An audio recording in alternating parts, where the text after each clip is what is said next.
Havendo número regimental, declaro aberta a presente reunião. Em apreciação, a ata da 4ª reunião deliberativa realizada em 3 de março de 2026. Fica dispensada a leitura da ata nos termos do parágrafo 2º do artigo 5º do ato da mesa de número 123 de 2020. Em votação, a ata. Aqueles que aprovam, permaneçam como se encontra. Aprovada. Informo que o expediente está disponível na página eletrônica da comissão. Recebemos nesta manhã de terça-feira os senhores Wellington Bonaparte, Chico Ferreira e Getúlio Monteiro, representantes do Ministério da Justiça, para mais um encontro de trabalho com os deputados da Comissão de Segurança Pública e Combate ao Crime Organizado da Câmara dos Deputados. Essas reuniões semanais, preste atenção, senhores parlamentares, a reunião são semanais, fortalecem um diálogo institucional entre o Legislativo e o Executivo e permite aos parlamentares acompanhar de perto as políticas públicas da área de segurança pública. Encorajo os deputados membros que participem. Hoje participou, tá certo? O nosso deputado federal, Enoeli, tá certo? Participou também o Alden, que agora nesse momento está lá no Ministério da Justiça, o capitão Alden, está lá resolvendo a pauta. O deputado Kim Kataguiri também participou da reunião hoje pela manhã, e o Marcos Polon. Então, quero dizer aos senhores parlamentares que está sendo um momento ímpar para a gente realmente resolver os problemas. Então, desculpe a minha franqueza, né, sempre que sou e procuro ser, deputado federal da Comissão de Segurança Pública que quer resolver problemas, que quer resolver verdadeiramente, tá certo? Compareçam a essas reuniões na terça-feira às 10 horas. Porque tem alguns que vêm para aqui só para fazer lacração e botar na rede social. Então, estou sendo bem claro, tá certo? Para depois não dizer que a gente não está, né, com o objetivo. Nosso objetivo é entrega. O objetivo da comissão é exatamente fazer entregas a todos os entes que fazem segurança pública no Brasil. É segurança urbana, coisa que o nosso grande Faú é craque, tá certo? Deputado Faú.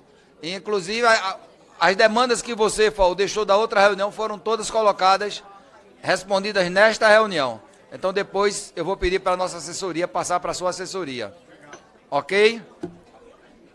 Ata da presidência. Aliás, ato da presidência. Com o objetivo de conferir maior celeridade aos trabalhos, submeto às vossas excelências ato de arquivamento de 356 requerimentos apresentados em 2024, cujo objetivo não foi alcançado naquela oportunidade. A relação dos requerimentos arquivados foi encaminhada por e-mail e encontra-se disponível na secretaria da comissão.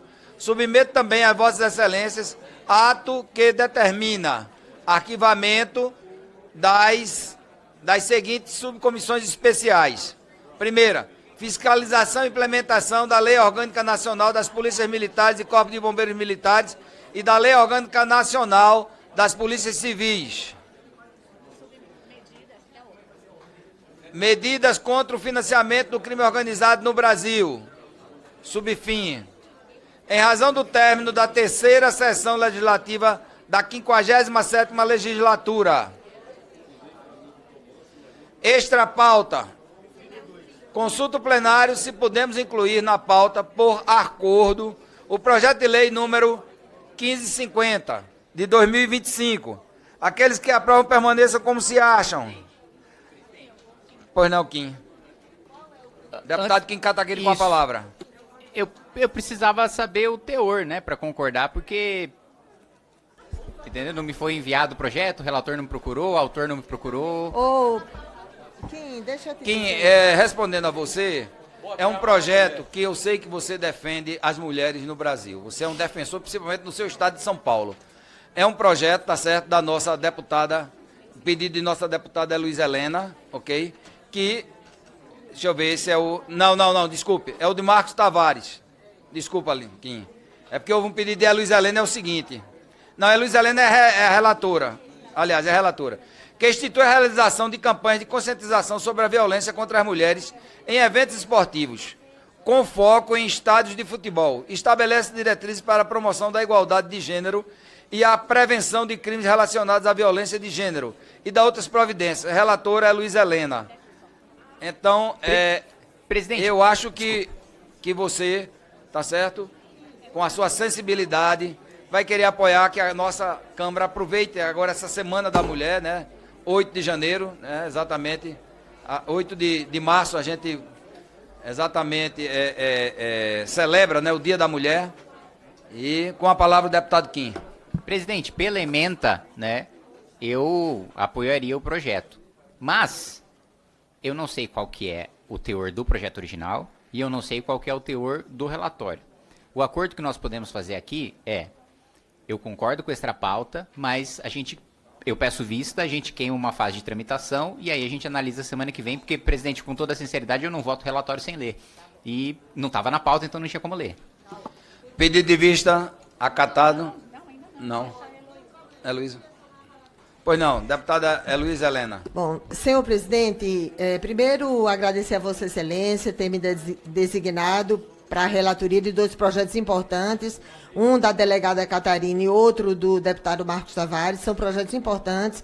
Sei do compromisso de Vossa Excelência no sentido de pautar essas matérias que discutem diretamente a questão da redução da violência contra as mulheres. Entendo a postura do deputado Kim, porque eu também tenho como dinâmica na minha vida parlamentar fazer isso também, de não aprovar o que eu não estou diretamente convicta. Então, tenho certeza que ele vai fazer a leitura. Nós não introduzimos nenhum elemento novo, fizemos questão de garantir que o projeto ficasse como foi designado pelo seu autor, tá? Porque, deputado Kim e deputado presidente, se tem uma coisa que as pessoas aqui que não me conhecem têm que ter convicção, é que eu não estou aqui para fazer lacração. Odeio lacração, desprezo lacração. Eu estou aqui como uma mãe de família muito séria, uma velha sertaneja muito durona, entendeu? Que defendo a segurança pública, porque eu defendo os trabalhadores da segurança pública, e defendo muito, tá? E, óbvio, as políticas sociais que minimizam o risco de que os pobres sejam mão de obra escrava da maldição da violência. Obrigada, presidente.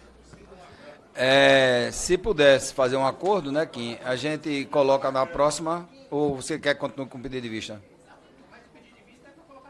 Na próxima, ok? Não incluiu ainda. Eu estou para incluir.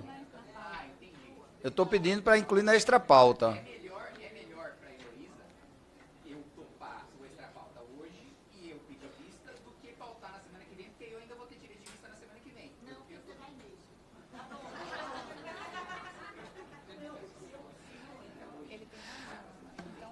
Seguindo o regimento, ok. Pedido de vista acatado.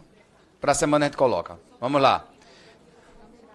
Retirada de pauta. Retiro de ofício, item 4. Requerimento de número 63 de 2026. A pedido do relator, retiro as pautas dos itens. Projeto de lei número 3.813 de 2024, de número 26. De número 27, projeto de lei número 1.038 de 2025. 33, projeto de lei número 1.687 de 2025. 38, projeto de lei número 4.844 de 2025. 39, projeto de lei número 4.872 de 25. 41, projeto de lei número 5.613 de 2025. Inversão de pauta. Boa tarde, grande líder, grande senador do estado do Rio Grande do Sul, Sanderson. Encontra-se sobre a mesa os seguintes requerimentos de inversão de pauta. Item 37, PL número 4.676 de 25. Item 35, PL número 3.794 de 2025. Submeto à votação em bloco a inversão apresentada.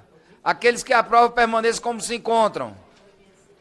Aprovada a inversão de pauta. Como ficou a ordem, presidente? Como ficou a ordem? 37 e 35. Vamos negociar a aprovação em bloco dos requerimentos antes dessa inversão? Bora. Osmar Terra ligando aqui para mim, nosso grande ministro. Por favor, Portugal, atenda aqui nosso Osmar Terra, que ele está ligando. Vamos aprovar em bloco, tá certo? Antes da inversão, pode ser? Todos os requerimentos. Requerimentos a gente aprova em bloco. Ok, todos concordam? Ok, aprovado. Presidente, Vamos lá. só queria fazer uma sugestão no requerimento 72, no item 11, colocar um representante da Abras para participar da audiência pública. Só essa gentileza. Ok. Já. Então vamos agora.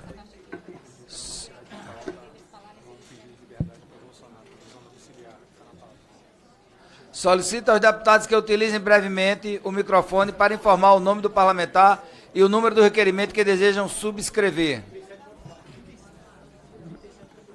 Sargento Faur, item, acho que foi retirado, mas enfim, 4, item 4, 6, 7, 12, 13, 14, 15, 16, 18 e 19. Subscrever. Ok. Subscrito. Mais algum deputado? Presidente, eu queria Alan Garcês. subscrever o requerimento 19. Deputado Sanders quer subscrever todos. Sanders, subscrevendo todos. Alan Garcês. 19. 19. Coronel Ulisses, todos. Coronel Ulisses, todos. Alberto Fraga. Soldado Noélio, todos. Noélio, todos. Alberto Fraga, todos. Alberto Fraga. Portugal, todos. Kim. Presidente, o item 11, requerimento 72, com o meu pedido de incluir a Abras como debatente, hein? Ok. Debatedor. Caveira. Deputado Caveira. Presidente, Senhor presidente, Ok. senhor presidente, quero subscrever os itens 4, 6, 7, 12, 12 mais 1, 14, 16 e 19. Obrigado. presidente, Escrito. presidente, Alan Garcês. eu vou reformular, vou querer todos. Todos. Alan Garcês, todos. Subscreve. Pedro Campos. Presidente, depois da subscrição, eu queria só um minuto para falar do requerimento, mas pode ser depois que todo mundo falar das subscrições. Ok. Quem mais? Mais algum parlamentar para subscrever? Luiz Helena. Senhor presidente, subscrever o 7, 13, 14 e 15. 7, 13, 14 e 15, deputada Luiz Helena. Com a palavra, Evaí, pediu? Eu posso fazer defesa dos meus requerimentos ou não há necessidade? Eu posso falar depois? Pode fazer se quiser, aproveita agora que estamos encerrando a parte de requerimentos. Tá, senhor presidente, agradeço a gentileza da mesa e Vossa Excelência de pautar os 3 requerimentos de nossa autoria, os requerimentos 7, 14 e 15. O Brasil precisa de parar de ocultar as informações e a lisura na investigação dos fatos, extremamente importante. O requerimento 14, que ele requer um encaminhamento de indicação ao Procurador-Geral da República para sugerir a adoção de providências para apurar as circunstâncias de custódia da Polícia Federal na dependência da Subintendência de Instituição em Minas Gerais, no âmbito da Operação Compasse Zero. Não dá para imaginar, com a mínima razão que seja, como que uma pessoa consegue se suicidar dentro das instalações da custódia da Polícia Federal. Portanto, o Procurador-Geral da República deve sim uma explicação. Aliás, ele já deveria ter tido essa atitude. Por isso, eu faço esse encaminhamento. O encaminhamento 14, eu acho que nós temos que ir lá. Vossa Excelência é um parlamentar experimentado em segurança pública. Tantos outros agentes de segurança pública que têm experiência aqui nessa casa, têm expertise para isso. Eu acho que é fundamental. Nós precisamos de ir lá, nessa subintendência, fazer uma visita em loco, assim como já foi feito em outras ocasiões, para que possamos conhecer até as fragilidades. Porque o fato do sicário ter praticamente se enforcado dentro da Polícia Federal é uma fragilidade do sistema de segurança, de competência e de responsabilidade. E para finalizar, um convite. O diretor da Polícia Federal precisa de vir aqui a essa comissão, dar explicações, porque sob a sua responsabilidade e a sua custódia, morreu talvez a pessoa mais importante que poderia entregar o maior roubo dessa república. E, naturalmente, essa morte não é a morte simples, como outras que ficaram pelo caminho. Posso citar inúmeras mortes que ficaram pelo caminho. Acidentes aéreos que não foram desvendados, sumiços que não foram desvendados, mortes que não foram desvendadas. Isso se soma a um país que os crimes de impacto nacionais de verdade parece que não conseguem ser investigados. As polícias conseguem investigar crimes diversos, mas os que têm impacto com colarinho branco, que envolve ações diretas em relações do Supremo Tribunal Federal, que isso é muito grave. Esse caso do Banco Master está expondo a podridão de relacionamento e de conivência do Supremo Tribunal Federal. Isso não é pouca coisa. E quando você olha a prerrogativa, qualquer cidadão comum, qualquer um de nós aqui, que temos nossos foram privilegiados, que não deveríamos ter, mas temos, se tivéssemos minimamente 2 ou 3 mensagens iguais essas que o ministro do Supremo Tribunal Federal tem, nós estaríamos afastados do cargo, estaríamos com prisão, com multa, com tudo mais. Então, não dá para passar a mão na cabeça. Então, isso é gravíssimo, portanto, eu acho que nós temos que ter o procurador nos dar explicações, nós temos que fazer uma visita às instalações da Polícia Federal e, naturalmente, o diretor da Polícia Federal possa vir aqui dar explicações porque dessa omissão, dessa irresponsabilidade e, às vezes, dessa dupla atuação da Polícia Federal, que um dia dá em Chico, outro dia dá em Francisco, nos deixa essa dupla interpretação. Por isso eu peço aos colegas, quem quiser subscrever, vai ser muito bem-vindo, acho que vai ser importante, não só a comissão, o Brasil quer saber da verdade. Presidente. Com a palavra o deputado Pedro Campos.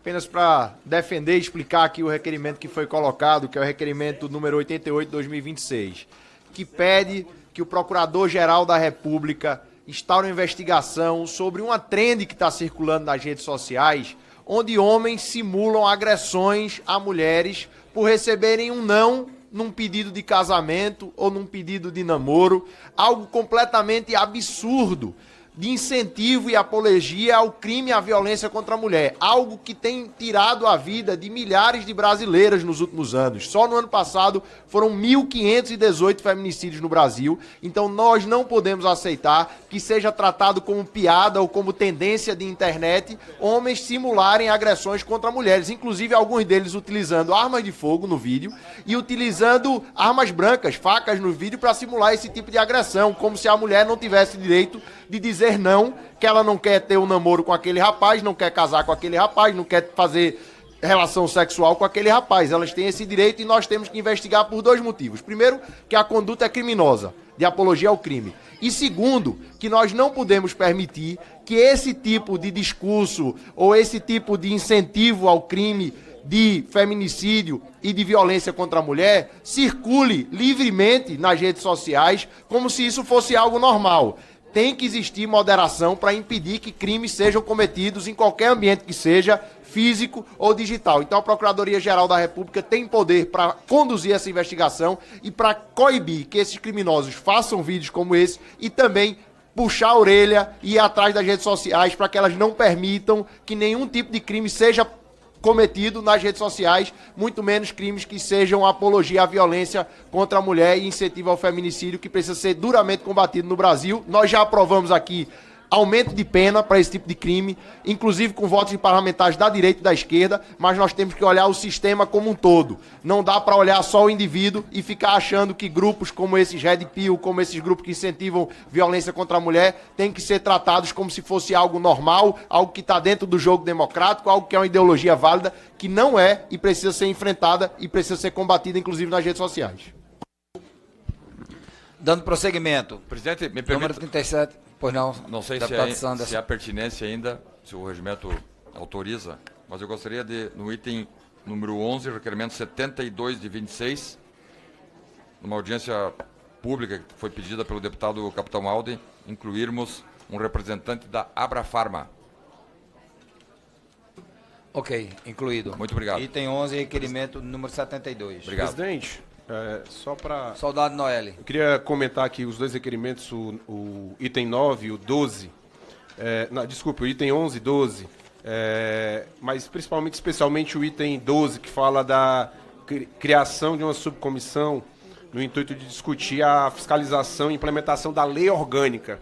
Essa lei, ela foi aprovada nessa casa e todo mundo sabe aqui, todos os deputados, a dificuldade que é aprovar uma lei nesse país. Nós precisamos tramitar tanto no Senado como na Câmara Federal, passar em diversas comissões, enfrentar os debates dessa questão da polarização então é uma luta para aprovar uma lei. A lei foi aprovada, a lei orgânica, ela está vigente, o presidente da República atual, que todos nós que somos ligados à segurança, a maioria de nós critica porque entende que a linha da esquerda é uma linha anti-segurança pública, mas ele sancionou a lei e a lei está em vigor. Porém, a lei está sendo descumprida pelos governadores dos estados. Então, essa comissão é de extrema importância e eu peço o apoio de todos os deputados, independentemente da sua bandeira partidária ou de ideologia, porque, como o presidente dessa comissão tanto diz aqui, segurança pública, ela não é de interesse de lado A ou lado B, é um interesse da população, seja eleitor do Lula ou do Bolsonaro.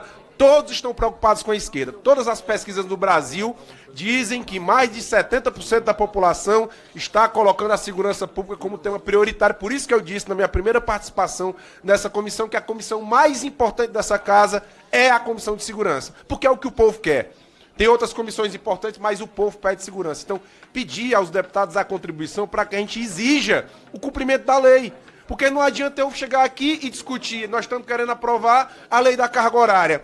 Aí eu discuto a lei da carga horária, chego no Ceará, aí o policial do Ceará, vocês estão discutindo aprovar a lei da carga horária, mas a lei orgânica que já foi aprovada não está sendo cumprida. Qual é a esperança que nós vamos ter de que, se isso for aprovado, a lei vai ser cumprida? Então, é muito importante. Tem uma série de direitos, garantias dos policiais que estão previstos na lei orgânica, dos policiais e bombeiros de todo o Brasil. Eu anotei aqui, presidente, vou ser curto, mas anotei aqui alguns direitos que estão garantidos. Não é que nós estamos brigando, estão garantidos no papel. Escalonamento salarial. No meu estado, um policial, depois de 7 anos trabalhando, ele é promovido e ganha um aumento de R$100. É disso que a lei está falando, garantindo que haja uma diferença salarial razoável numa promoção. A permuta entre estados permite que um policial do Ceará, que ele é natural da Bahia, e lá na Bahia tem um policial que é natural do Ceará, que eles possam permutar. É muito melhor para o Ceará ter um policial que está feliz e satisfeito onde trabalha. Está garantido. Está garantido na lei, mas não está sendo executado. Fala o segundo direito.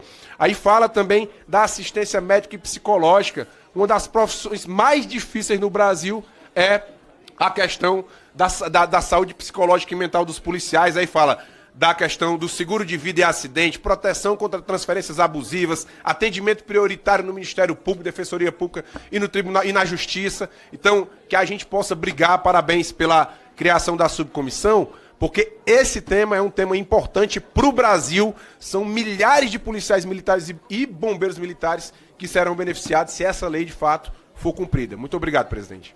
Realmente a presidência se debruçou, por isso que pedimos hoje aqui para arquivar, né, para desativar totalmente 300 e...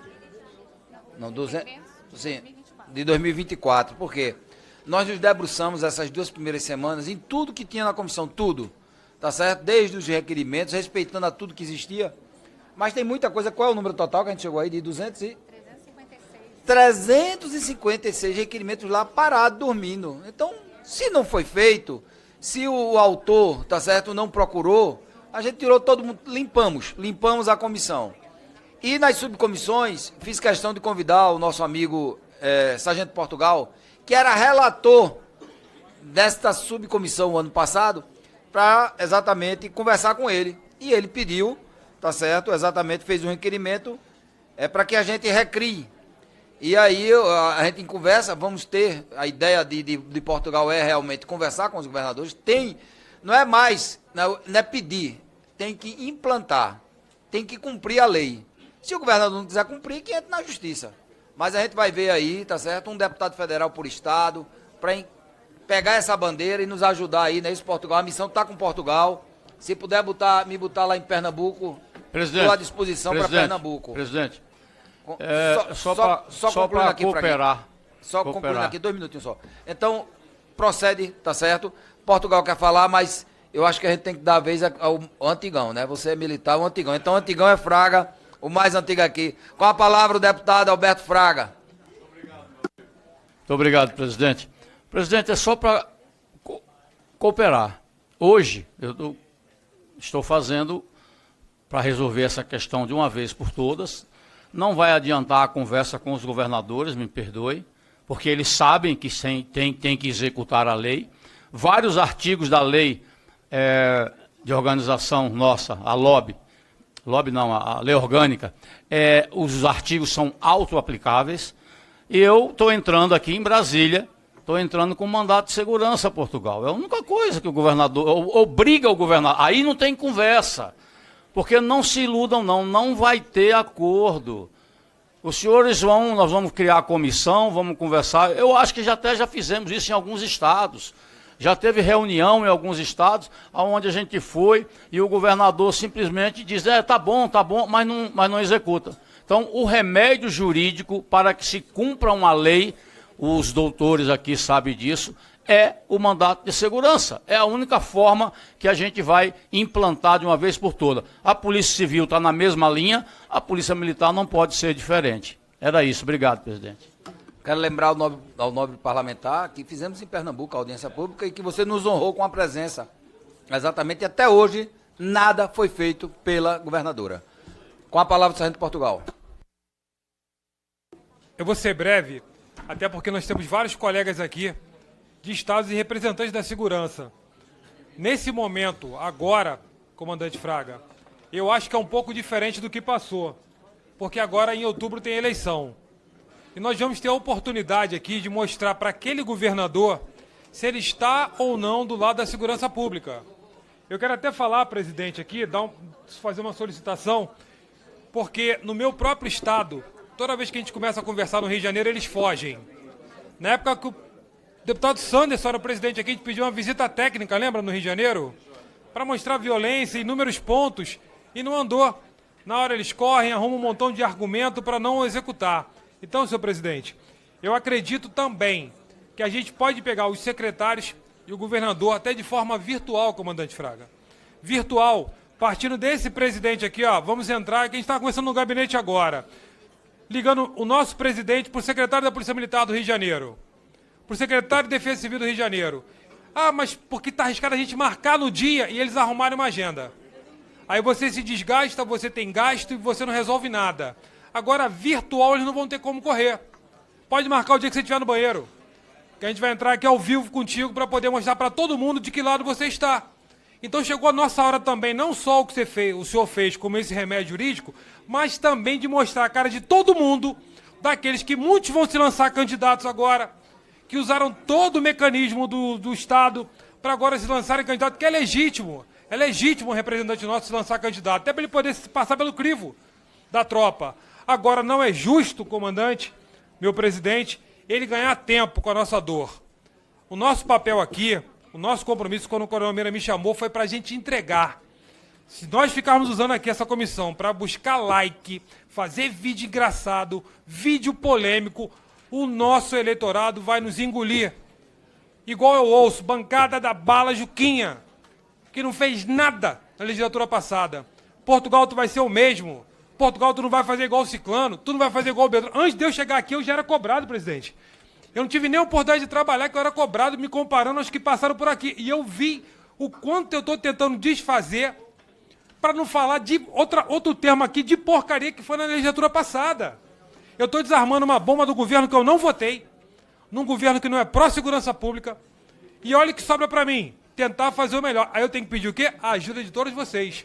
Porque do lado de fora tem milhares de colegas morrendo, igual eu estava falando com o Kim agora, regulamentar uma carga horária, tem que ficar suplicando progressão de carreira, salário digno, o que o Coronel Meira está trazendo aqui para a gente, discutir piso salarial, habite seguro, carga horária, Poxa, o veterano ser respeitado com a pensionista, com paridade e integralidade, meu Estado não defende, senhor presidente. Então eu quero marcar, por mais que os meus secretários tentem correr, que o senhor marque virtualmente. Que aí eu quero ver não aparecer numa câmera. E o momento é esse. Antes que eles saiam para disputar a eleição, e como o assunto é a segurança pública, chegou a hora de a gente apontar todos aqueles que estão do lado ou são só apenas personagens. Esse requerimento aqui é fundamental e vamos trabalhar para poder entregar tudo que está na lei orgânica. E a gente vai apontar, não quis se manifestar, foi covarde, só usou a tropa. Dando prosseguimento. Projeto de lei número 4.676 de 25, do senhor Rodolfo Nogueira, que altera a lei número 1060 de 5 de fevereiro de 1950, que estabelece normas para a concessão de assistência judiciária aos necessitados, para atribuir à Defensoria Pública a defesa dos agentes dos órgãos de segurança pública previsto no artigo 144 da Constituição Federal, em processos administrativos, disciplinares e judiciais. O presidente. Desculpa. Relator, delegado Paulo Bilinski. Parecer pela aprovação. Eu peço vistas, presidente. Pedido de vistas. Pedido de vistas acatado. Vamos para o seguinte. Eu vou só...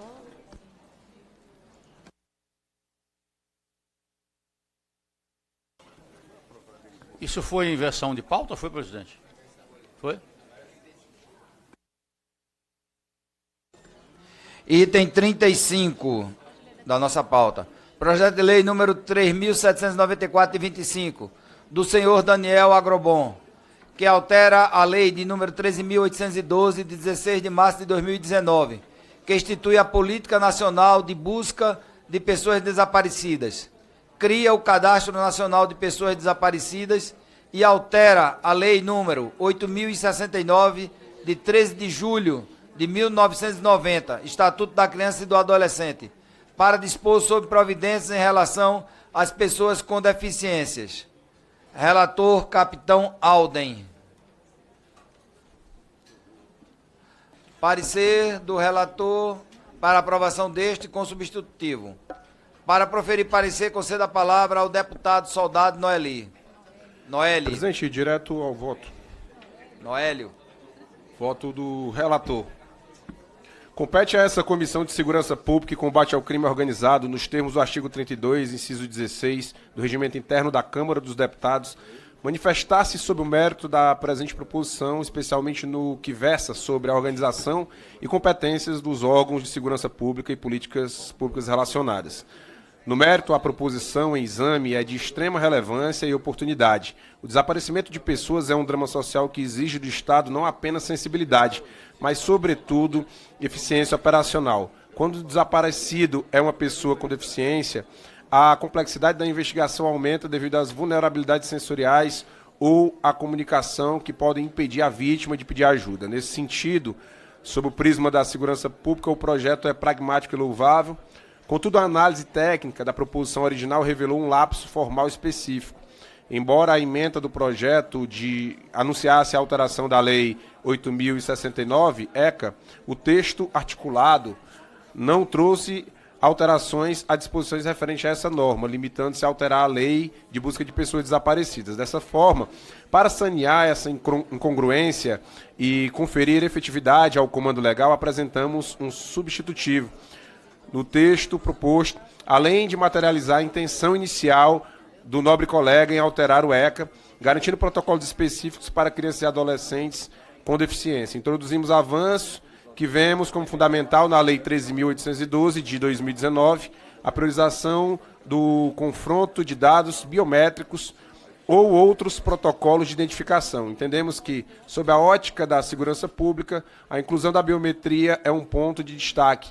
Em muitos casos, a pessoa com deficiência localizada pode ter dificuldades de autogestão e comunicação, o que retarda sua identificação. Ao estabelecer o dever de priorizar meios tecnológicos de identificação, o substitutivo fornece às forças policiais uma ferramenta de inteligência que reduz o tempo de resposta e garante um desfecho seguro e célere para a ocorrência. Pelas razões expostas, votamos pela aprovação do projeto de lei 3.794 de 2025, na forma do substitutivo anexo.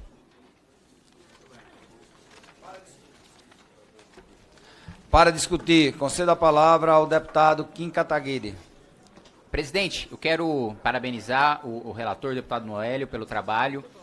Eu aprovei no plenário da Câmara dos Deputados o alerta PRI, que é um alerta para pessoas desaparecidas, né? Baseado, o nome é homenagem a Priscila Belfort, né? Que foi um caso muito emblemático no nosso país e que implementa um sistema, né? Em que qualquer idoso, qualquer PCD, qualquer criança que desaparecer numa região, a gente vai receber um disparo no nosso celular, mostrando o rosto dessa pessoa e pedindo para alertar as autoridades caso a gente veja essa pessoa na mesma maneira, no mesmo sentido em que existe o Amber Alert nos Estados Unidos. E esse banco de dados que está sendo criado, ele vai ao encontro da proposta do Alerta PRI, na medida em que ele fortalece o cadastro nacional, tanto para crianças e adolescentes que hoje não possuem um procedimento específico, né? Ainda mais para menores com portadores de deficiência, existe essa omissão no Estatuto da Criança e do Adolescente, e no outro ponto também a adoção de protocolos específicos, né, para pessoas portadoras de deficiência e também o uso de dados biométricos, outros meios tecnológicos, como diz o relatório, para prioridade absoluta para fins de identificação. Então, parabenizar o relator, registrar o meu voto favorável e dizer que essa é uma pauta muito importante para o nosso país. É uma angústia muito grande para uma família saber que um familiar desapareceu e não saber o que aconteceu. Não saber se morreu, não saber se está doente, não saber se está passando fome, ficar naquela angústia, numa espécie de luto eterno, sem saber se aquela pessoa vai ser encontrada algum dia, qual que é o estado dela. Então, parabenizar pela aprovação e parabenizar Vossa Excelência por pautar. Continuando a discussão, a deputada Heloísa Helena. Senhor presidente, eu também quero parabenizar o deputado Daniel Agrobon e o capitão Alden pelo parecer. Eu sei que tem também um projeto, né, além do que o deputado Kim falou, tem um projeto da deputada Laura, que também já está para ir, a deputada Laura Carneiro já está para ir para o plenário. Eu acho que quem acompanha de alguma forma os desaparecimentos do Brasil sabem a gigantesca importância desse tema. Quem acompanha ou nas redes sociais, ou nos boletins de ocorrência, ou nos atlas de violência e desaparecimento, sabem o número de pessoas desaparecidas em relação a tráfico de mulheres, em relação a assassinato de idosos, em relação a tráfico de órgãos. São situações absolutamente tristes e dramáticas em relação a esse tema. Como o deputado Kim falou, eu acho que uma das maiores dores é justamente você identificar famílias que estão procurando, na primeira semana tem uma expectativa, no primeiro mês, no primeiro ano, e essas pessoas ficam durante anos procurando, e muitas vezes no desespero, coronel, dizem assim: eu quero ao menos o corpo do meu filho para conseguir enterrar. Então, você não poder fazer a despedida, não poder fazer o reencontro, não poder sequer fazer algo que durante a história da humanidade sempre foi feito, que é a despedida, independente de questões espirituais ou não. Então, eu quero parabenizar ao proponente, ao relator, é algo muito importante. Eu espero que também no plenário e os outros projetos que tramitam sobre essa questão, eles possam ser agilizados, né? Aqui já está sendo, mas no plenário da casa, e para que a gente consiga viabilizar isso. Eu acho que é uma dor gigantesca. Quem acompanha a infância, capitão Fraga, é uma coisa dolorosa. Vossa Excelência, como médico, acompanha também. Quem acompanha a questão da infância é algo extremamente triste e dramático. E como tem o tal do algoritmo que acaba levando a você as notificações do que você já acompanha, eu, pelo menos, recebo centenas de comunicações diárias sobre crianças e adolescentes, especialmente crianças desaparecidas em todos os estados. Então, é algo realmente muito triste e o projeto é muito importante. Não havendo mais quem queira discutir, declaro encerrada a discussão. Em votação, o parecer. Aqueles que o aprovam permaneçam como se encontram. Aprovado o parecer. Com a palavra, o nobre deputado ministro Osmar Terra. Senhor presidente, deputados, eu queria só fazer uma referência, foi aprovado na votação em Globo, mas eu queria chamar a atenção para uma questão que é a questão de saúde do presidente Bolsonaro lá na Papudinha, né? O presidente Bolsonaro foi um homem que sofreu uma tentativa de assassinato. Se fala muito que queriam matar isso e aquilo. Quem foi quase morto foi o Bolsonaro. Faltou 1 centímetro para pegar a aorta. Se pegasse a aorta, ele tinha morrido na hora, né? Ele fez 8 cirurgias já para correção de brida, de aderência, com problemas sérios, certamente machucou ali algum terminal do nervo frênico no diafragma, tem soluços incontroláveis. E em função de tudo isso, né, ele já teve problemas, inclusive circulatórios. Já teve uma queda, não se sabe quanto tempo ele ficou desacordado, bateu com o rosto, ficou com hematoma no rosto, lá na Polícia Federal. Ele precisa de atendimento. A perícia médica da Polícia Federal, requerida pelo ministro que está acompanhando, que é o Alexandre de Moraes, a perícia médica, quem lê o relatório, eu li detalhadamente, eu li todo o relatório 2 vezes, diz claramente, ele precisa do atendimento permanente, um atendimento especializado, um atendimento diário, né, médicos e com sugestão até de coisas hospitalares. Ele não tem isso. Inclusive no relatório diz o seguinte: o posto de atendimento mais próximo fica a 3 quilômetros do lugar que ele está e é um posto de saúde da família, que não tem ninguém especializado para atendimento de problemas súbitos circulatórios. E diz no final, respondendo a pergunta, tem risco de morte súbita? Tem. Tem risco de acidente vascular cerebral? Tem. Por que ele não pode estar numa prisão domiciliar? Eu queria, e acho que ele foi injustiçado, que foi uma condenação política, como de todos os que participaram daquele ato, pelo menos os que não foram vândalos naquele ato do dia 8 de janeiro. Mas ele tem que ficar num lugar com assistência médica continuada. A família pode proporcionar isso. Pode-se ter em casa um atendimento, uma proteção que ele não tem lá. Não tem lá. Então a responsabilidade de um desfecho trágico pode acontecer a qualquer momento, se nós não tivermos, pelo menos, a possibilidade de levá-lo para a prisão domiciliar. Essa é a intenção do pedido que foi aprovado aqui na votação em Globo, e eu me congratulo e agradeço aí aos deputados e deputadas. Muito obrigado, senhor. Com a palavra, o deputado Alan Garcês. Presidente, eu subscrevi o pedido do deputado Osmar Terra, o item 19. É extremamente grave o que a gente está vendo, o que está acontecendo com o presidente da República. Um paciente idoso, eu posso dizer assim, paciente, porque ele está doente, ele não está fragilizado apenas organicamente, emocionalmente, mentalmente. Viver na condição que ele está vivendo, com as condições de comorbidades que ele tem, e ele está passando por tudo isso, presidente, é um risco enorme. Então, assim, eu queria até propor ao deputado Osmar Terra, viu, deputado, que nesse seu requerimento,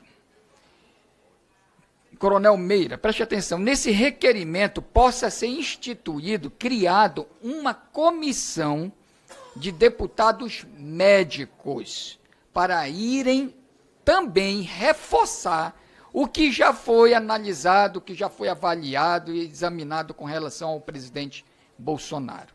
Então, aqui nessa comissão tem eu como médico, tem o Osmar Terra como médico, eu acho que tem também o Ismael Alexandrino. O Ismael Alexandrino, exatamente. Então, vamos fazer uma comissão, o senhor propõe essa comissão e sai da Comissão de Segurança os deputados médicos para fazer uma nota, uma avaliação e, por escrito, a gente assinar a condição que está o nosso presidente da República. Isso é uma vergonha que o Brasil está mandando para o mundo.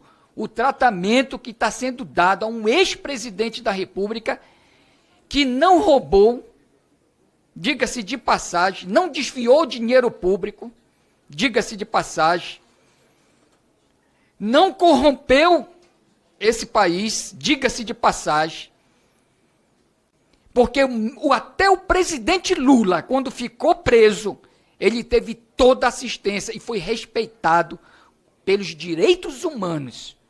O que está sendo feito com o presidente Bolsonaro é uma crueldade. É sim, o Alexandre de Moraes quer que ele morra. Isso é verdade e tem que ser dita. Ele quer a morte do presidente Bolsonaro. E a gente não pode permitir, como deputado federal, seja de esquerda, de direita, porque se fosse um ex-presidente da esquerda lá, também a gente estaria lutando. A gente não pode permitir isso. Muito obrigado, presidente. Eu é que agradeço, acatada exatamente a sugestão e vamos adotar todas as providências cabíveis. Item 24, projeto de decreto legislativo de sustação de atos normativos do Poder Executivo, número 170 de 2025, do senhor Ismael, que susta os efeitos do edital de chamamento público de número 2 de 2025 do Conselho Nacional de Políticas sobre Drogas, CONAD, por exorbitância do poder regulamentar e afronta a Constituição Federal. Relator, nobre deputado Alan Garcês, do Maranhão. Já foi lido. Já foi lido, foi pedido aprovação, vista do deputado pastor Henrique Vieira. Não acrescentou nada. Passa a discussão. Para discutir, concedo a palavra aos deputados. Não havendo mais quem queira discutir, declaro encerrada a discussão. Em votação, o parecer, aqueles que o aprovam permaneçam como se encontram. Aprovado o parecer. Com voto Parabéns. contrário. Eu gostaria Voto contrário da deputada Heloísa Helena. Eu gostaria de um tempo. Palavra, deputado Alan Garcês. Eu quero aqui agradecer a aprovação dos pares com relação a esse projeto de lei que vem aqui cuidar de dependentes químicos. Esse projeto de lei aqui, que deseja acabar com as casas terapêuticas, indiretamente é isso que a gente vê nesse projeto. Porque o presidente da República, o governo federal, quer tirar a participação no Conselho Nacional de Políticas Antidrogas da cadeira representativa dessa política através das comunidades terapêuticas. Isso é uma forma de acabar com as casas terapêuticas. As casas terapêuticas, elas executam um tratamento de recuperação de pessoas com dependências químicas, onde eles trabalham no trinômio da saúde. Qual é esse trinômio? Mente, corpo e meio. Então, quando a gente trata uma doença, só para entender aqui os colegas, quando a gente trata uma doença, presidente Coronel Meira, que a gente vai tratar nesse trinômio, o meio, quando a gente melhora o meio ou afasta o indivíduo do meio que está causando aquela doença, a gente já contribui para o tratamento. Então, se ele está na rua, se ele está ali, naquele meio que está puxando ele para se drogar, e a gente afasta ele do meio, a gente já está contribuindo para o tratamento. Quando a gente trata o corpo com as medicações, a gente aborda o outro tripé desse tratamento. E quando a gente trata espiritualmente, a gente oferece uma assistência espiritual, a gente está tratando ali a mente, a alma, a gente está tratando. Então, as casas terapêuticas, elas são completas. Elas são completas no tratamento para dependentes químicos. E a gente vê o quê? A gente vê o quê? O governo federal, que é a favor da liberação das drogas, ele quer exatamente acabar com isso. Porque ele não quer que a sociedade se livre desse mal e defender as famílias. Muito obrigado.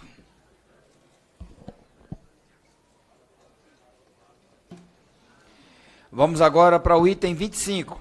Projeto de lei número 4338 de 2025 do senhor Luiz Felipe de Orleans e Bragança, que altera o decreto-lei número 2848 de 7 de dezembro de 1940, Código Penal, para agravar a pena do crime de extorsão quando praticado com a finalidade de coagir a vítima a vender, arrendar ou transferir propriedade. Relator, deputado Alberto Fraga. Presidente, eu vou direto ao voto.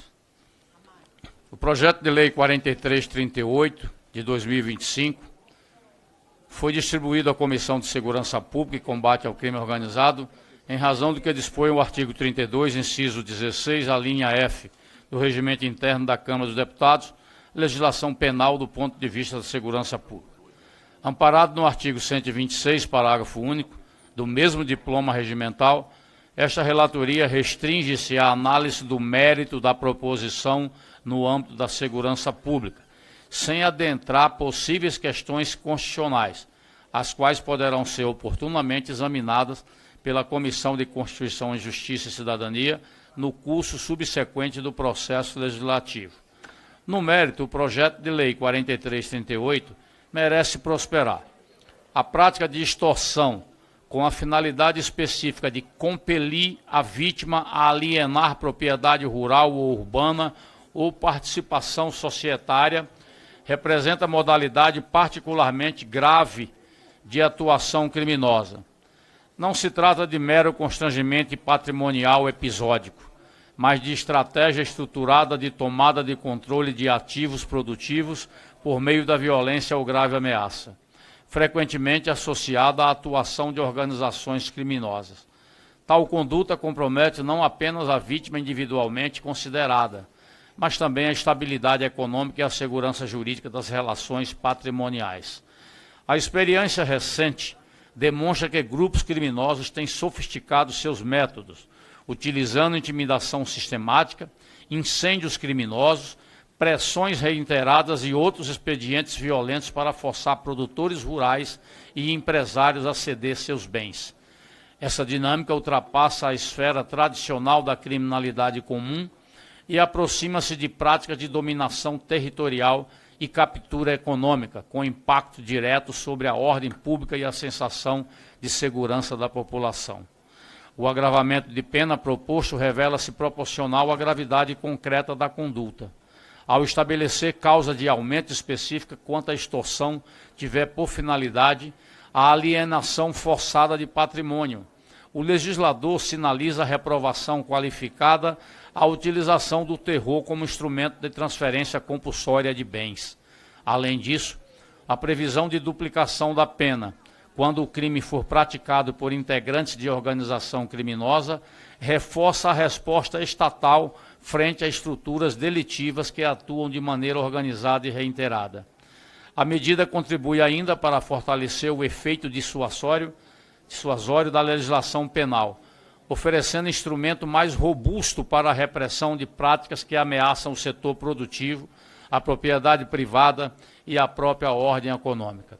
Sob a perspectiva de segurança pública, o aprimoramento do tipo penal representa resposta adequada à evolução das estratégias criminosas e reafirma o compromisso do Estado com a proteção do cidadão contra a coerção violenta. Em função de todo o exposto, nós votamos pela aprovação desse importante projeto de lei, solicitando o apoio dos nobres pares. Este é o relatório, presidente. Para discutir, conceda a palavra. Algum deputado deseja discutir? Não havendo quem queira discutir, declaro encerrada a discussão. Em votação, o parecer. Aqueles que o aprovam permaneçam como se encontram. Aprovado o parecer.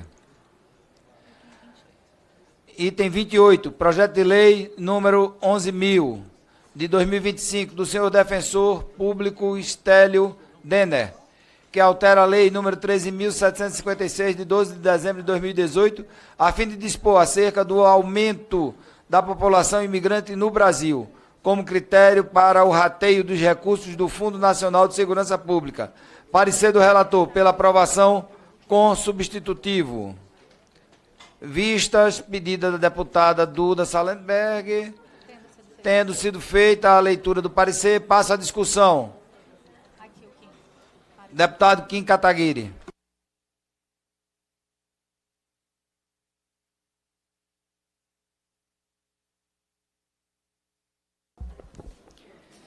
Presidente, eu sou absolutamente contrário a esse projeto. Primeiro porque esse projeto retira recursos de 25 estados e do Distrito Federal para repassar para o estado de Roraima, salvo engano, né? Ele muda os critérios de divisão do Fundo Nacional de Segurança Pública, dizendo que aqueles estados que possuem problemas com imigração precisam receber mais recursos. E eu tenho um dado aqui, presidente, só para dar um exemplo, o estado de São Paulo, ele recebe do Fundo Nacional de Segurança Pública 91 centavos por habitante.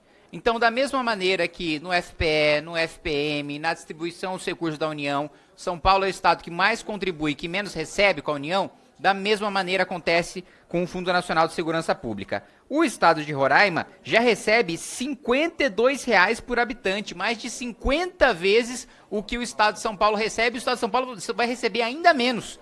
Outros estados que vão sair muito prejudicados, Minas Gerais, Pará, Rio de Janeiro, Bahia, Rio Grande do Sul, Paraná, Amazonas, Ceará, Maranhão, Pernambuco, Distrito Federal, vários entes da federação vão sair prejudicados e vão receber menos repasses por um problema que a União, o governo federal, já destinou mais de 100 milhões de reais para enfrentar esse problema. O Fundo Nacional de Segurança Pública não foi feito para isso. Ele já é injusto com os estados que mais contribuem e menos recebem. A gente vai aprofundar essa injustiça desde, pelo menos, o governo de Getúlio Vargas. A gente tem esse espécie de pacto de enfrentamento à desigualdade regional. E esse pacto fracassou. Os estados ricos continuam os mesmos de 80 anos atrás, os estados pobres continuam os mesmos de 80 anos atrás. E esse projeto reforça essa política fracassada que não funcionou em nenhum país desenvolvido. Os países desenvolvidos fazem o contrário. Eles recompensam os estados que produzem mais, eles recompensam os estados que têm os melhores indicadores e eles punem os estados que contribuem menos e que têm menos indicadores. Razão pela qual, presidente, eu registro o meu voto contrário e, se fosse possível, eu pediria a Vossa Excelência que abrisse de ofício a votação nominal. Não apresentei requerimento, dependo única e exclusivamente da boa vontade de Vossa Excelência. Obrigado. Não havendo quem queira discutir, declaro encerrada a discussão. Em votação, o parecer. Aqueles que eu aprovo permaneçam como se encontram.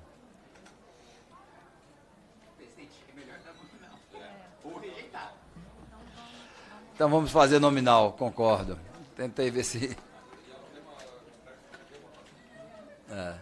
Presidente, é um projeto realmente complexo. Eu acho que quem Inclusive pediu... o relator não está aqui, né? Nem o autor. Vossa Excelência não pode retirar de ofício, não, para a gente discutir Posso. com o coronel? Retirado de ofício, para se isso, fazer é uma melhor. discussão mais profunda. Ok, está retirado de ofício.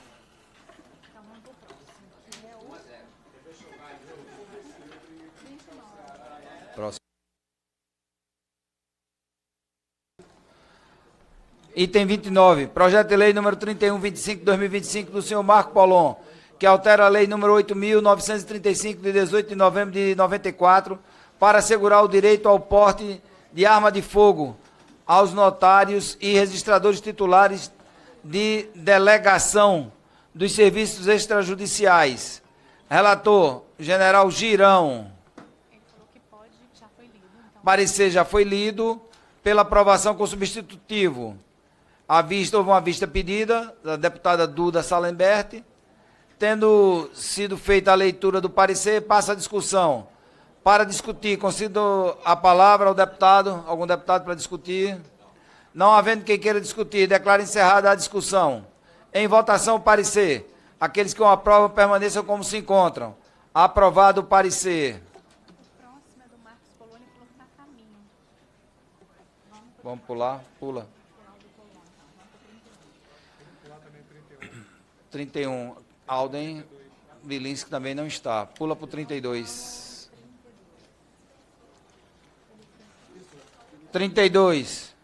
Projeto de lei número 43 de 2025, do senhor Alberto Fraga, que inclui o artigo na Lei número 7.210, de 11 de julho de 1984, Lei da Execução Penal, para dispor sobre o reembolso pela União aos entes federados, no caso de execução de pena em estabelecimento penitenciário estadual ou do Distrito Federal, decorrente da decisão da Justiça Federal e da outras providências.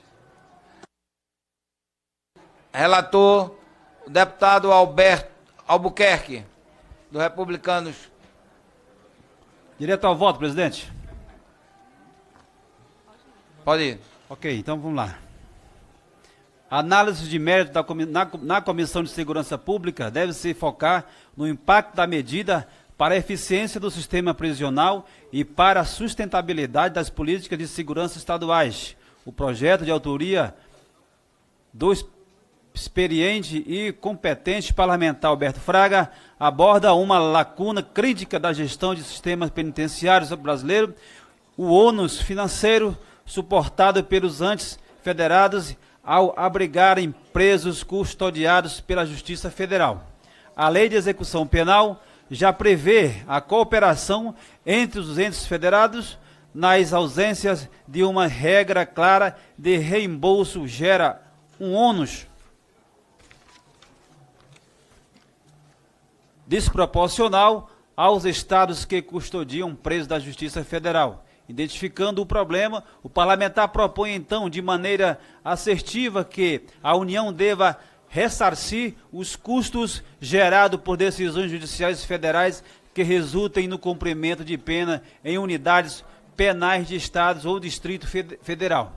Sobre a ótica da segurança pública, a medida é meritória, alinha a responsabilidade financeira à competência jurisdicional, impedindo que os estados arquem sozinhos com os custos de um sistema de justiça que é federal. O reembolso permite que as unidades federadas possuam maior disponibilidade orçamentária para investir em melhorias nas suas próprias infraestruturas penais, tecnologia de monitoramento e programas de ressocialização. Ademais, ao formalizar o ressarcimento por serviços penitenciários prestado à União, fortalece-se a cooperação entre os entes federados no combate ao crime organizado e na gestão da execução penal. A proposta não altera o regime de cumprimento de penas, mas garante que a União cumpra sua contrapartida financeira pela utilização da estrutura física e de pessoal dos estados.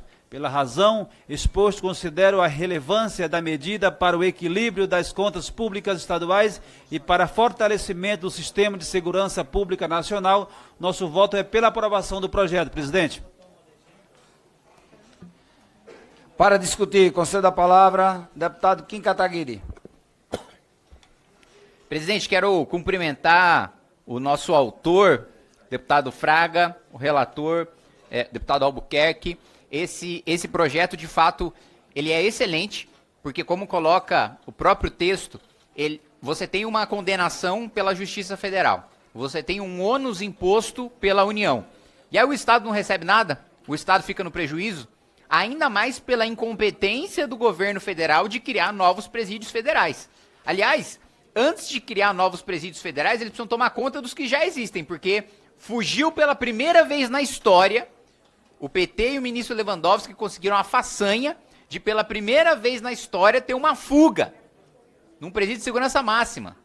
E ainda o ministro Lewandowski deu a desculpa que era carnaval, o pessoal estava relaxado. Falou, pô, que maravilha, que recado que você passa para os presos, né? Pô, se for carnaval é a hora de você sair da cadeia, que o pessoal tá relaxado na segurança. A segurança máxima vira a segurança mínima ali para você sair, né? Aliás, Fraga, aproveitando, e presidente, quero fazer esse registro. Esta é a primeira vez que eu participo de uma comissão e que eu utilizo um microfone nesta Câmara dos Deputados já no meu partido Missão. E uma das propostas, um dos programas do partido Missão é justamente superar o Secote de El Salvador. O Secote de El Salvador é o maior presídio das Américas, onde cabem 40 mil faccionados. A gente vai fazer um de 50 mil. O Brasil vai ter o maior presídio das Américas, presídio federal, para manter todo. Não vai faltar faccionado. Né? Porque a desculpa é do superencarceramento, não tá cabendo os presídios, não tem problema, a gente faz mais. Porque eu falo, não, tem o superencarceramento. Bom, quando tá faltando leito no SUS, o que você faz? Você joga fora o cara que tá internado? Não, você constrói mais leito. Da mesma maneira, se tem criminoso demais para presídio de menos, faz mais presídio. Se o problema é superlotação, não tem problema. A gente vai colocar, eles vão ter um excelente colchão de concreto para dormir, né? Eles vão ter uma dieta, né, bem restrita, né, sem proteína, que é para não ter nem força para resistir ou para fazer fuga, e assim a gente propõe, assim a gente defende que seja construído o presídio federal, mas enquanto a gente não tem um governo competente e corajoso o suficiente para fazer isso, vamos pelo menos aliviar a carga para os estados que já aguentam muito o ônus da União, já aguentam muitos criminosos que a União repassa para os estados, e o mínimo que a União precisa fazer é recompensá-los. Obrigado, presidente. Não havendo quem queira mais discutir, Alberto Fraga, discussão. Presidente, eu só quero concordar plenamente com o Kim Kataguiri. Esse projeto, quando nós fizemos, exatamente por ter visitado os presídios, o que existe de presos, condenados pela Justiça Federal, por ter cometido um crime federal, e num presídio estadual. Quer dizer, a União só recebe aqueles presos, e o mais interessante, que isso é gravíssimo, Kim, eu visitei os presídios federais. Tem capacidade de 250 presos. Qualquer presídio federal não tem mais do que 60, 80 presos federais. Porque para ir para lá tem que ter o RDD, e os juízes são covardes e não querem assinar o RDD para que esses faccionados possam cumprir pena. Então esse projeto é para, primeiro, fazer com que os estados sejam recompensados, coisa que hoje não é. Pegar o estado de São Paulo, por exemplo, que tem de preso, que deveria estar num presídio federal e está lá no presídio estadual. Então eu quero parabenizar o deputado Albuquerque por ter entendido a nossa mensagem e ter feito o relatório, e eu peço a compreensão e a aprovação dos colegas por esse projeto. Obrigado, presidente.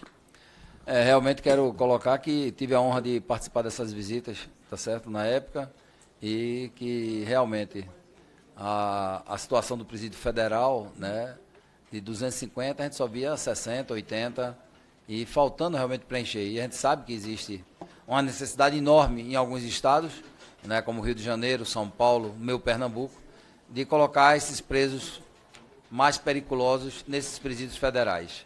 Presidente, me permite... Com a palavra, ainda deputado Sanderson, para discutir. Neste mesmo tema, quero também cumprimentar o Kim e o nosso presidente da Frente Parlamentar de Segurança Pública, e sempre presidente da comissão, Coronel Fraga. São 5 presídios federais. Ao todo, a massa carcerária nos 5 são 500 presos. Imagina? E olha que o orçamento para cada um desses presídios é um orçamento milionário. Então, nós temos um presídio federal aqui em Brasília, tem outro em Mossoró, tem um no Paraná, lá em perto de Foz do Iguaçu, um em Mossoró e um em Porto Velho. É do lado de Foz do Iguaçu ali. Bem, qual é a razão para o governo federal não criar mais presídios federais? Porque o orçamento tem. Agora, o que não tem, Fraga, é isso que tu matou a charada. Não tem a vontade política. Porque o sistema adotado nos presídios federais não permite celular lá dentro, não permite visita íntima, não permite sequer a conversa física, a conversa é por parlatório. Então, esta bagunça que nós vivenciamos hoje no sistema prisional brasileiro, ela é premeditada. Ela não é por outra razão que não seja para que o crime tenha vida fácil e, inclusive, que se organizem dentro das casas prisionais. Eu não vejo saída para a diminuição da criminalidade, para a contenção do crescimento das facções, meu ilustre sargento Portugal, se não passarmos por uma reforma forte, importante, dentro do sistema prisional. Isso é algo inadmissível. Tem também dentro do Poder Judiciário uma espécie de má vontade no sentido de não impor às autoridades ordens ordens que saem todos os dias, por exemplo, do STF, contra governadores, contra prefeitos, ou impondo que o presidente da República faça isso ou faça aquilo, mas eu nunca vi uma ordem do STF para que construam presídios, por exemplo. Eu nunca vi uma ordem do STF para dizer assim, ó, o preso tem que cumprir regime fechado, sobretudo os presos condenados por crimes hediondos. Então, Kim, nós fomos em 2023, um grupo aqui da Comissão de Segurança, fomos a El Salvador, né? E lá estivemos dentro do Secote, 40 mil presos. O governo federal botou dinheiro, o governo de El Salvador, o presidente Nayib Bukele. Eu tive a oportunidade de estar dentro das celas, não tem nada dessa história de abusos contra direitos humanos, nada, ao contrário. Abuso contra direitos humanos é aqui no Brasil. Lá eles têm café, almoço, janta, as celas são limpas, tem hora de sol, tem professor de educação física para eles, agora só não tem bagunça, porque lá não tem celular, não tem visita íntima, não tem contato físico com o advogado, é por parlatório, e até hoje não tem uma única fuga. Não tem televisão? Não, claro. Ou seja, é um sistema sério, um sistema que impõe responsabilidade aos diretores dos presídios, aos juízes criminais e aos promotores criminais. E aí a coisa funcionou. Despencaram os índices de criminalidade de 106 homicídios para cada 100 mil habitantes. Hoje, El Salvador tem 4 homicídios para cada 100 mil habitantes e é hoje o país mais seguro da América. O Brasil pode fazer. Remédio para essa bagunça toda que nós estamos presenciando aqui existe. Agora passa pela priorização do governo federal, que pelo que nós vimos, não quer priorizar. Obrigado. Só exatamente ressaltando, né, que foi colocado, hoje os 5 presídios federais poderiam estar abrigando 1.250 bandidos. O do Paraná em Catanduvas. Do lado de Foz do Iguaçu. E hoje só estão com 500. Então nós temos lá, contra todo o sistema prisional brasileiro, uma sobra, quer dizer, vagas, temos 750 vagas, enquanto todos os outros presídios existe a superlotação. Mas com a palavra o general Pazuello para discutir. Presidente, nesse tema, obviamente tema prisional, eu queria fazer um alerta aqui à nossa comissão. Nós aprovamos um PL aqui da minha autoria que fala sobre o novo marco do sistema prisional brasileiro. É o marco que define o grau de periculosidade dos presos.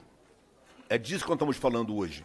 Presos de alta periculosidade precisam cumprir pena em presídios federais. A definição da periculosidade do preso está na pena e na pessoa do criminoso. Presos de média periculosidade precisam cumprir pena em presídios estaduais, que já existem. Já, digamos, aliviados dos presos de alta periculosidade.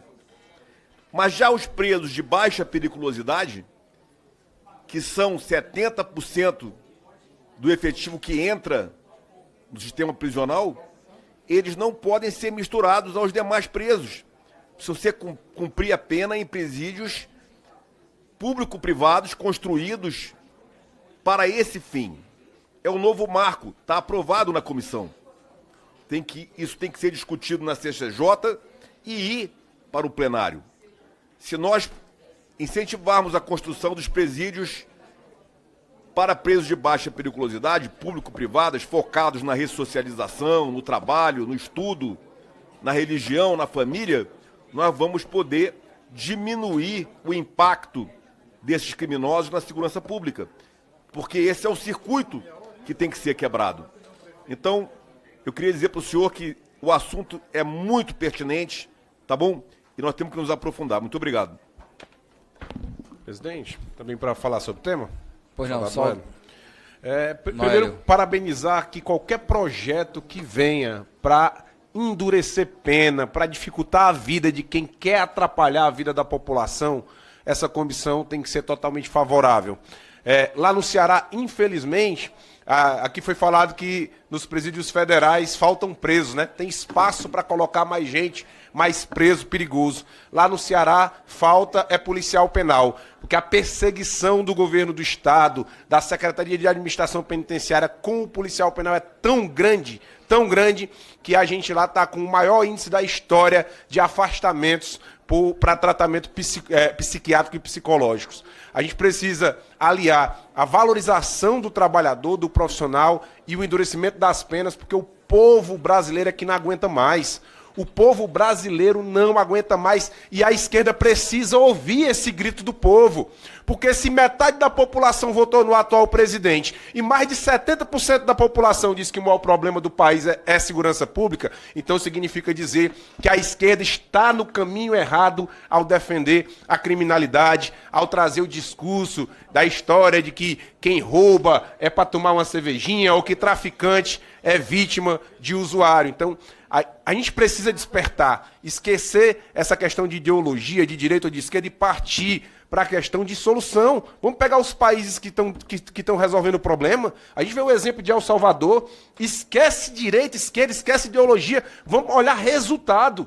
Era um dos países mais perigosos do planeta e hoje é um dos países mais seguros do planeta. Melhor exemplo. Então a gente precisa valorizar o trabalhador, olhar para o agente socioeducador. O agente socioeducador do nosso Brasil, ele é o policial penal do presídio de menor. Mas aqui no Brasil, o negócio é tão desgraçado para quem quer defender o trabalhador que a gente tem que falar que o menor não é preso, né? Ele não é preso, não pode nem chamar de preso. O menor de 16 anos chega, mata o seu familiar, estupra a sua esposa e nós não temos o direito sequer de chamá-lo de preso. Olha a desmoralização que é esse país. Menor de 18. Olha... Isso, menor de 18. Não, eu estou dizendo aqui um menor de 16 anos se matar uma pessoa, nós não podemos chamar sequer de preso. Nós não podemos dizer que eles estão no presídio. É uma desmoralização. Nós precisamos mudar o discurso e mudar a legislação.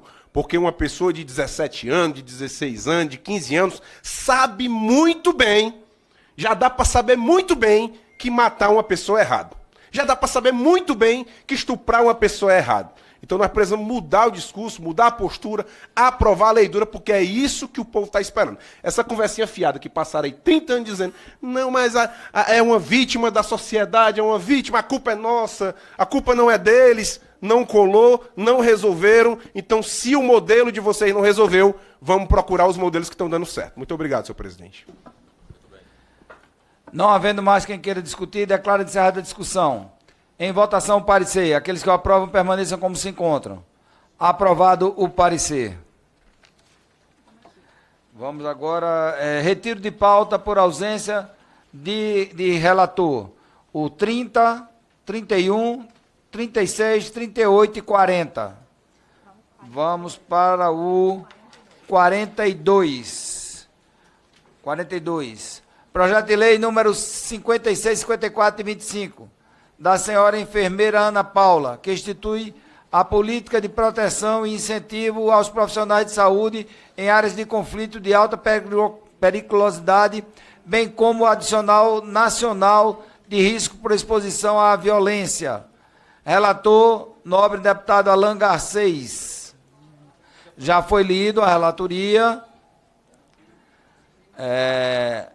Tendo sido feita a leitura do parecer, passa a discussão.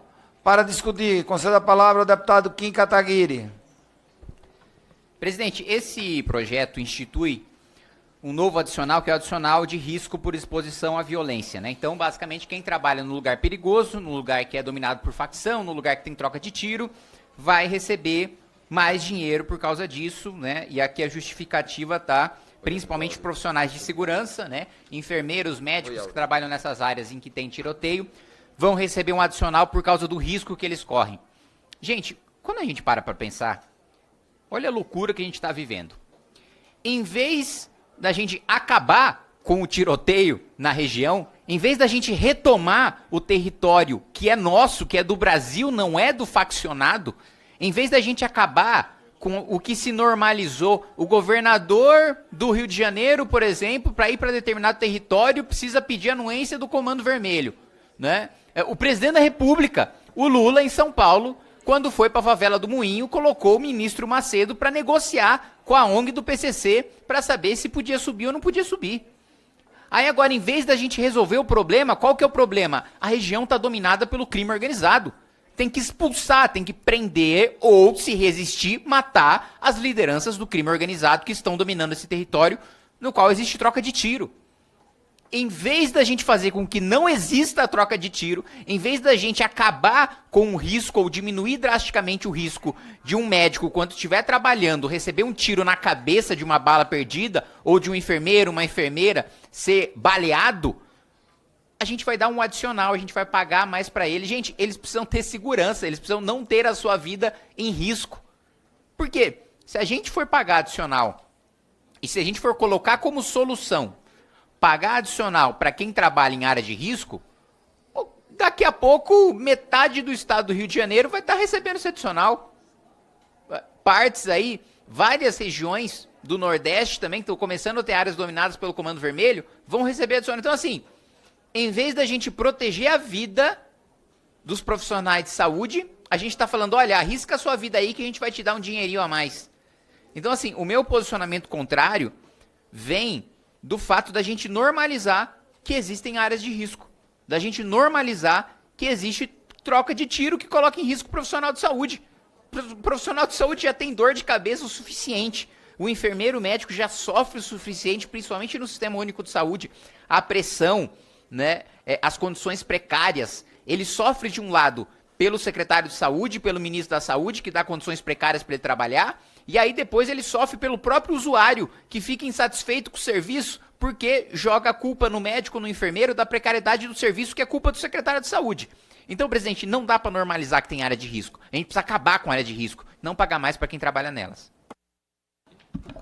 Presidente. Continuando a discussão, soldado Noélio. Eu queria discutir esse mesmo tema, apesar de eu não vou votar contrário, porque eu vejo como um direito para o trabalhador, mas o discurso do deputado Kim, ele precisa ser internalizado por todos os membros dessa comissão, especialmente pelos governos. Porque é um absurdo o que a gente faz no nosso Brasil, a gente está querendo normalizar a tragédia. A gente está querendo normalizar a tragédia. E eu tenho propriedade para falar, porque os absurdos que acontecem no meu estado, se eu contar aqui, essa comissão vai começar a chorar. O estado do Ceará, nós temos famílias que são expulsas das suas próprias casas pelas facções. Como é que o estado normaliza isso? O governo do estado manda a polícia militar ir para o local para fazer a escolta, não é para ir prender quem ameaçou a família, é para fazer a escolta da família para poder ela fazer a mudança. Então, o estado, ele de certa forma, ele ajuda, ele endossa a tragédia que a gente está vivendo. Então a gente precisa despertar. Eu tive uma reunião no dia de ontem com 2 trabalhadores do maior hospital de traumas do estado do Ceará, que é o IJF. E qual era a demanda dos trabalhadores? Era exatamente segurança. Porque o trabalhador que está na ponta, o enfermeiro, o técnico de enfermagem lá, ele está tendo que lidar com um faccionado. E não tem, como o atendimento de saúde é precário, isso reflete na segurança pública, porque o faccionado quer ser atendido primeiro. E está lá o enfermeiro na ponta, precisando de ajuda. Então, a solução, nós precisamos partir para a raiz do problema, porque essa é a solução verdadeira. Essa é a solução que vai dar resultado. A solução que vai dar resultado é o Brasil engrossar o couro contra quem não quer prestar. Já passou da hora do Brasil valorizar quem escolhe prestar. O que é que está faltando para o Brasil, para a política brasileira entender que o povo quer que a gente cuide de quem trabalha. Quem não quer prestar vai para a cadeia. Porque se o vagabundo souber que se ele não prestar, ele vai para a cadeia, ele vai pensar 2, 3, 4, 10 vezes antes de cometer um crime. Agora, se ele comete um crime, vai para a audiência de custódia e é solto, depois comete outro, vai para a audiência de custódia e é solto, e depois vai de novo e é solto, é óbvio que nós vamos ficar aqui enxugando gelo.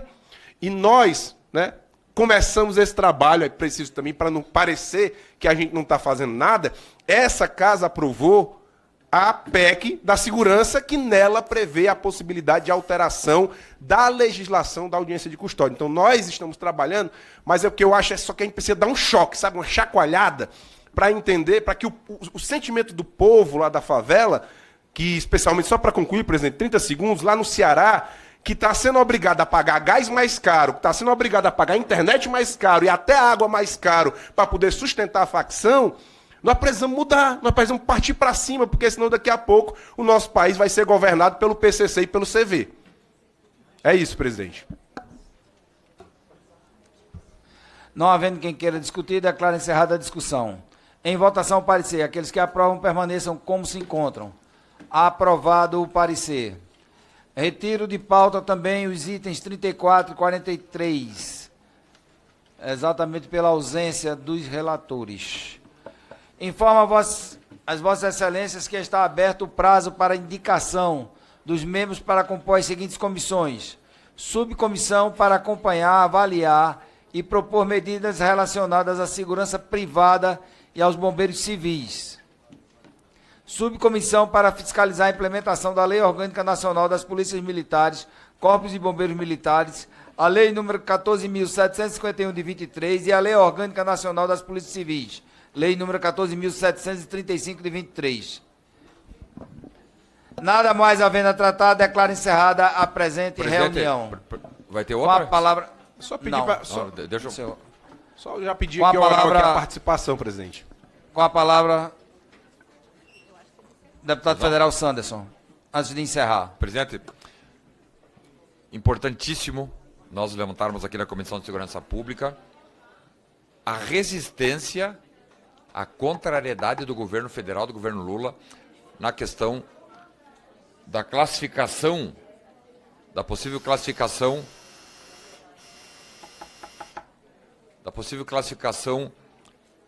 do PCC e do Comando Vermelho como grupos terroristas. Eu nunca vi coisa igual, Sargento Portugal. Eles movem montanhas, podem cair o mundo. Só não pode, segundo Lula, classificarem o PCC e o Comando Vermelho como grupos terroristas. Por quê? Qual é a resistência? Por que razão o governo do PT não aceita? E é uma questão conceitual, General Pazuello. Eles não aceitam em hipótese alguma que grupos que manejam com narcoterrorismo, que é o caso do PCC e do Comando Vermelho, sejam classificados como grupos e organizações terroristas. Hoje nós vimos que o governo dos Estados Unidos, claro, eles estão defendendo o interesse da população norte-americana, que é hoje quem mais consome cocaína e maconha no mundo inteiro. Mas o governo norte-americano já disse que, sob a ótica deles, PCC e Comando Vermelho serão classificados como grupos terroristas. Outros países aqui da América do Sul, presidente, é impossível de fazer essa... Peço aos senhores que, por favor, vamos ouvir a palavra do deputado Sanderson. Então, outros países aqui da América do Sul já fizeram a classificação dos grupos terroristas, narcoterroristas, faccionados, que atuam nos seus países como grupos terroristas. E aqui o Brasil não aceita, não quer fazer. Nós aqui na Câmara dos Deputados chegamos até a movimentar um projeto de lei que enquadraria essas facções que manejam com o narcoterrorismo, porque eles não são organizações criminosas comuns. PCC e Comando Vermelho atuam no narcoterrorismo. E nós tentamos aqui fazer uma modificação na lei, na Câmara não conseguimos, porque o governo atuou fortemente e não permitiu.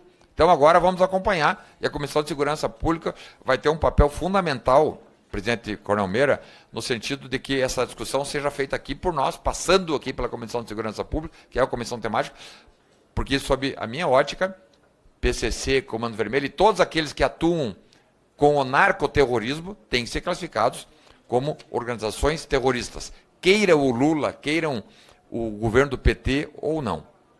Então, temos um compromisso forte aqui na Comissão de Segurança Pública. Eu quero aproveitar para cumprimentar a vereadora Fernanda Bart, de Porto Alegre, que está aqui nos visitando. Ela atua fortemente na questão da segurança pública, inclusive é autora do projeto de lei lá da capital dos gaúchos, que criou o PSEG, que é um programa de incentivo e valorização da segurança pública de Porto Alegre, da Guarda Municipal, com a participação de empresas privadas que recebem tanto de ISSQN como do IPTU para aquisição de 2022. Obrigado, presidente. Nós é que agradecemos e agradecemos a presença da nobre vereadora Fernanda lá do nosso Rio Grande do Sul.